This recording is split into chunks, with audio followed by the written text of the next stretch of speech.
Hello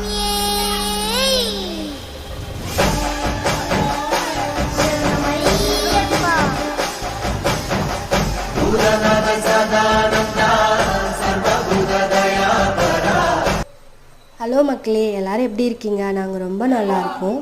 போன வாரம் புயல்னு சொல்லி ஒரு நாள் முழுக்க பயங்கரமாக மழை பெஞ்சிச்சு இல்லைங்களா? அன்னைக்கு தான் எங்கள் வீட்டில் என்னோட தம்பி ஐயப்ப மலைக்கு இருமுடி கட்டி கிளம்புனான். அன்றைக்கி காலையிலிருந்தே பயங்கரமான மழை இருந்துச்சு. ஆனாலும் எல்லா சாமிகளும் கொஞ்சம் கூட மனம் தளராமல் ஐயப்ப சாமிக்கு பண்ண வேண்டிய எல்லா பூஜையும் சிறப்பாக பண்ணி முடிச்சுட்டு இருமுடி கட்டி கோவிலுக்கு போயிட்டு வந்தாங்க. அதை தான் இந்த வீடியோவில் நீங்கள் பார்க்குறீங்க. ஒரு வாரம் லேட்டாக தான் போட்டிருக்கேன். என்னோடய தம்பி மலையிலேருந்து வந்துட்டாங்க. பாத பூஜையெல்லாம் முடிஞ்சு அப்பா அம்மா கிட்ட ஆசீர்வாதம் எல்லாம் முடிஞ்சு கிளம்புறாங்க இருமுடியோட.